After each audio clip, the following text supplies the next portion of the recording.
Hi guys, welcome back to my channel. This is your girl Jill, and today is the 10th of February 2022. Thank you guys for joining me in my first video for year 2022. Yay!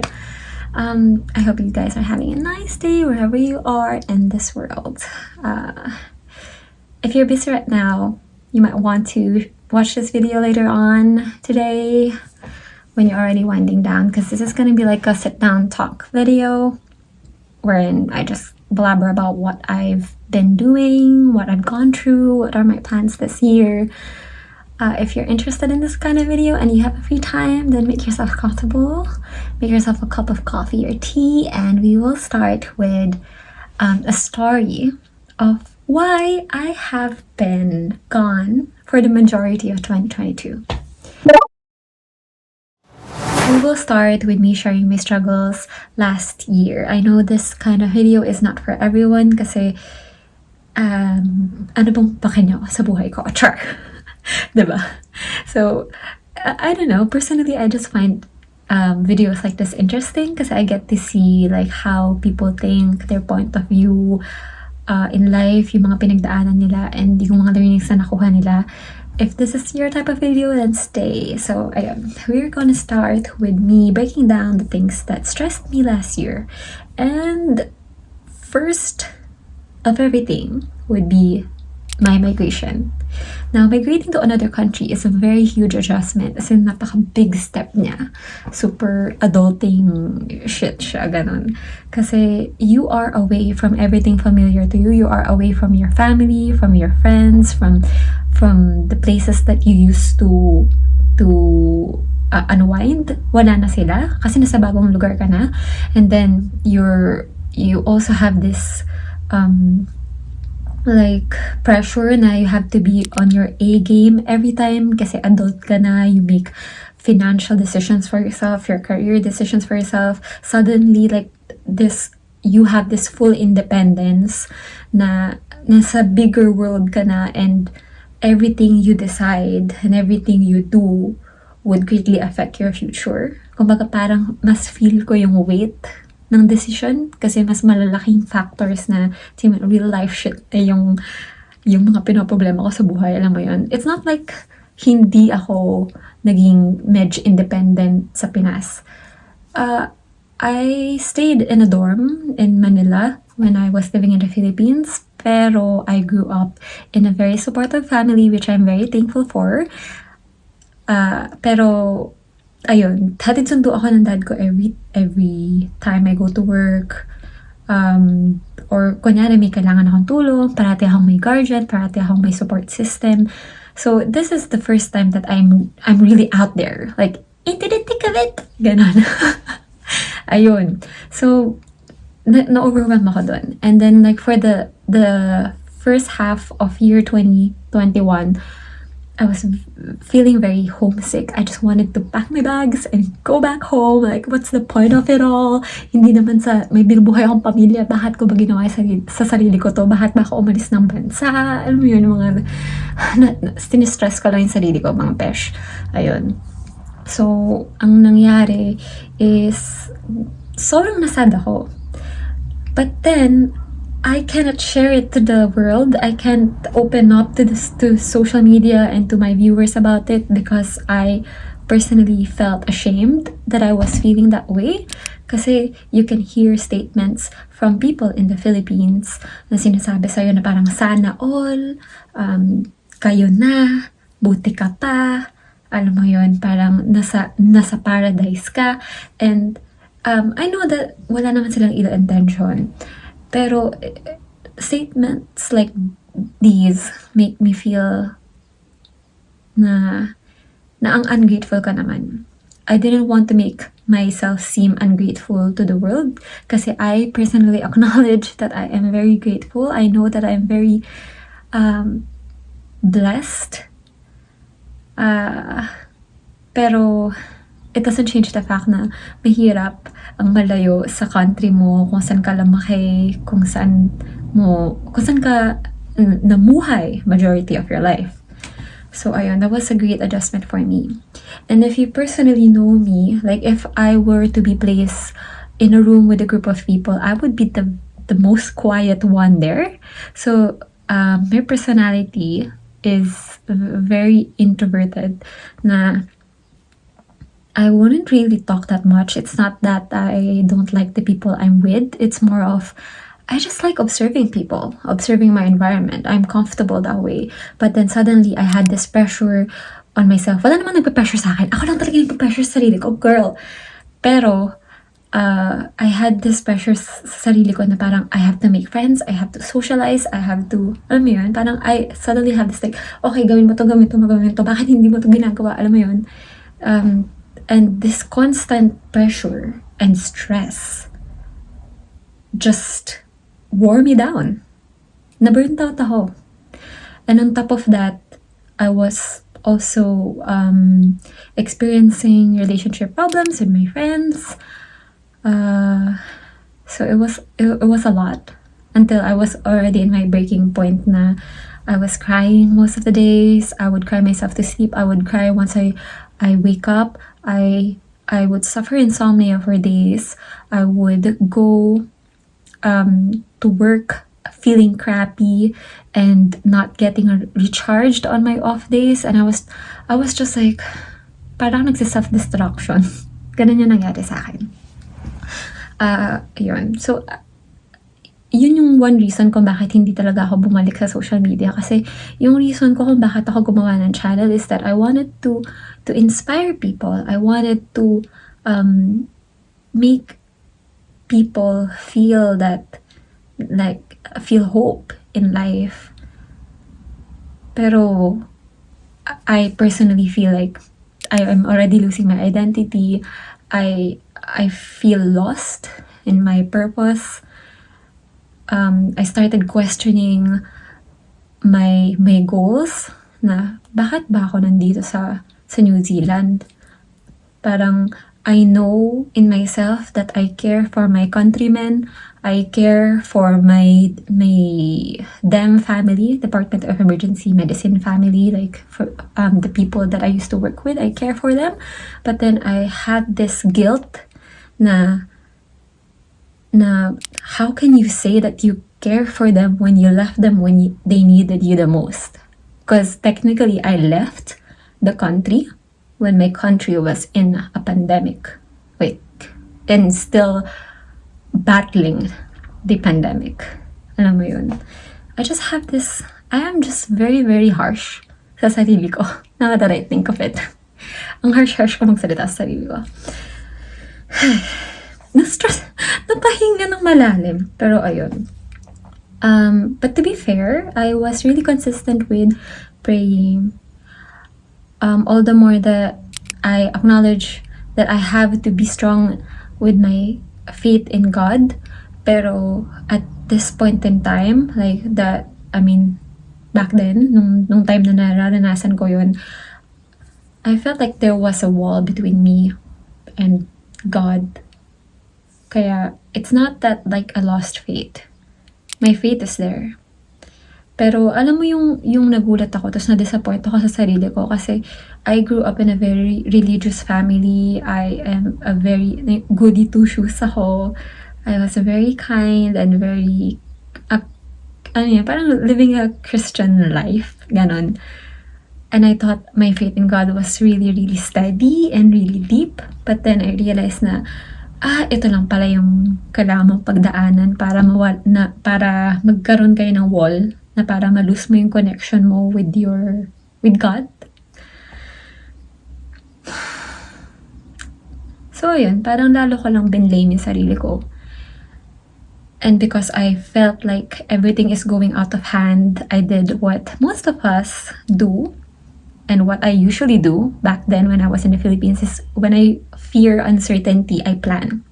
I am a planner, like big time planner. I plan everything to the T kasi I'm just so scared of anything going out of hand. So I made my goals, I made my plans, anong gagawin ko, and by this month, kailangan magawa ko to. And I have to establish these habits. So like for the first quarter, or like first and a half quarter of year 2021, I was really consistent with it, yung sa plan ko, implementing my plan. But then I just fell out of it.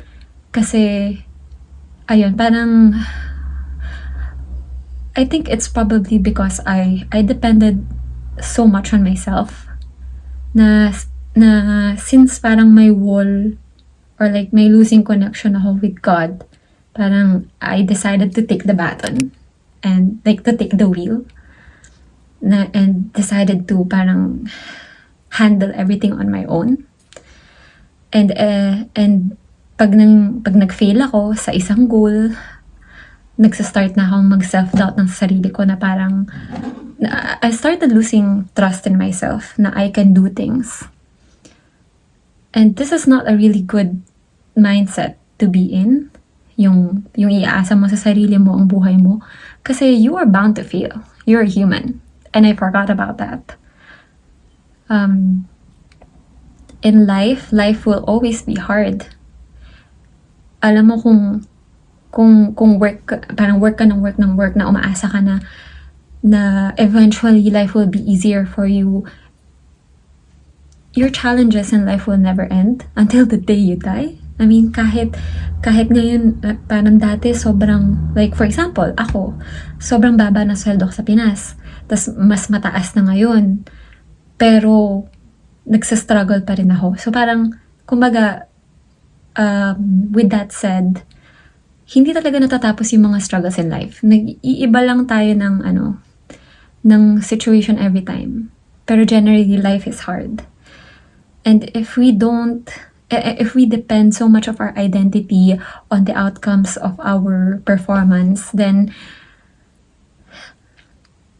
you're gonna lose yourself. Yun. So parang yung pinaka-learning na nakuha ko last year is I have to depend my identity in God. Na kahit anong mangyari, okay lang. Maging successful ako, that would be great. If I fail, that's fine. I mean, my value as a person and as a beloved child of God wouldn't be any less than who I really am na. Kasi I'm already a valued child of God. Ngayon ko lang na-realize na parang, oh my gosh, girl, nakakatawa lang siya. Pero, I mean, at that time, it was really my dark times. Pero, I'm just very thankful kay God na I'm over that phase in my life, na I am now facing my life with a better mindset. And ever since I started taking the pressure off myself and putting it on God's hands and lifting everything to God and letting everything go while still implementing like my usual plans, I find my life looking up since then. So, ayun. Yun yung pinaka-message ko sa video na to. Okay, now to the fun part of my video. I'll be sharing my goals and plans for this year to you guys. This is not me forcing my ideas to you. I just want to motivate you guys to be proactive with your life this year. So, pinakauna-una kong goal is to buy myself a car this year. Kasi lalo na dito sa kung saan ako nakatira ngayon, it's a very rural area. And for you to be able to go to places, you really have to drive. We have bus available, pero the bus comes every hour. So it's not really, hindi siya convenient sa'yo. Pero if you have a car, you can go whenever you want in your own time. So I want to buy myself a car.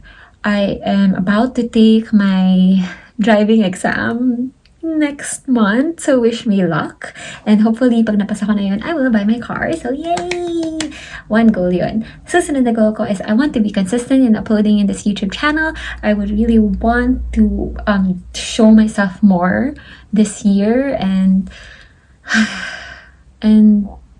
stop running away from my problems. Like, yes, there's gonna be days that I will feel crap. Yes, there are days that I won't feel that creative, pero okay lang yun. Mag-post ka pa rin. Kasi one day, you would want to, like, it's always nice to look back on videos na, nung time na to, ginawa mo yun. O, nung time na to, ginawa mo yun. Wala lang. Para siyang live diary.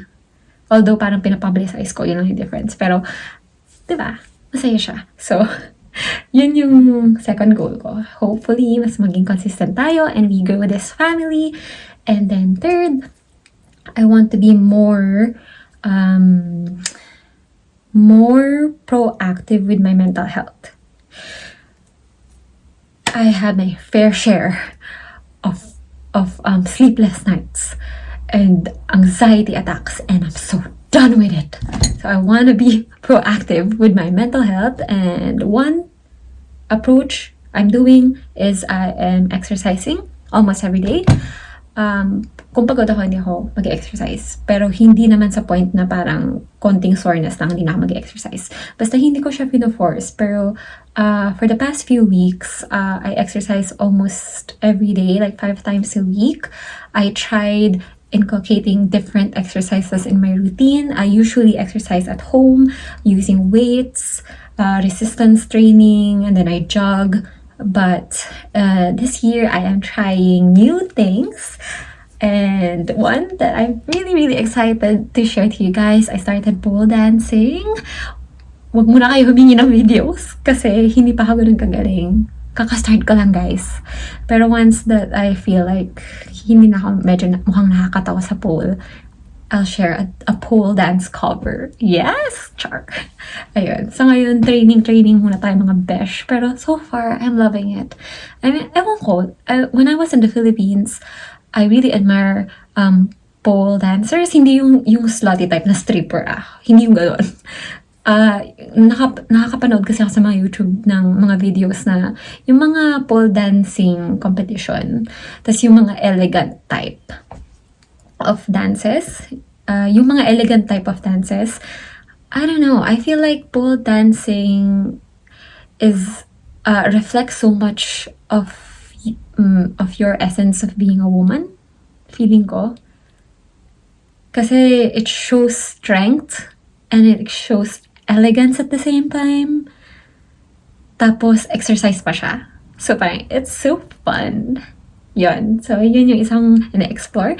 And then to put more zen in my life, I am trying yoga and Pilates alternately every 2 weeks. So parang yoga this week, next week Pilates, then yoga, and then Pilates. So para may variety ba? Just mix it up a little bit. Tapos, na-discover ko na hindi pala ako ganun ka-flexible. I need to improve more, pero I like the challenge. Challenge accepted. Someday, magiging mas, talaga tayo, mas malakas ang core natin and everything. Now, I am enjoying exercising more kasi dati, I think I am exercising more for vanity reasons. Like, I wanted to have abs, but right now, I just wanted to feel more healthy. So besides reading self-help books and exercising, I also want to eat more intuitively. Naging struggle ko kasi last year since mag-isa ako. Pag nag-grocery ako, sobrang ang lalaking amounts ang nabibili ko. Wala akong nabibiling tingi-tingi lang. So usually, I would make a dish and that would last me like 2 or 3 weeks. Tapos nauumay na ako. Kaya hindi na ako nagaganahan magluto at maggrocery. Pero through HelloFresh, pwede ako mag-order ng variety of foods, like 3 meals in a week. Tapos ang papadala sa'yo is saktong amount lang ng ingredients para mag-last ka for the week. So, meron akong variety, tapos mas makakamura pa ako, tapos wala pang sayang na food. So, yun yung isa kong tinutry. For my spiritual development, I make it to a point that I read the Bible almost every day, if not every day. I pray, and then I self-meditate about the scriptures.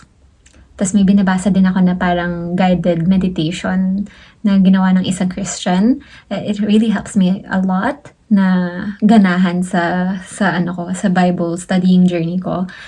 Actually, madami pa akong goals, pero I'm taking so much of your time already. Thank you for spending this time with me, and I hope that you got inspired. Like, share, and subscribe, and hopefully someday we will grow this channel and have more viewers that are like-minded people, and let's just be better individuals in this world.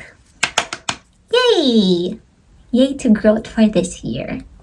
See you in the next video. Bye!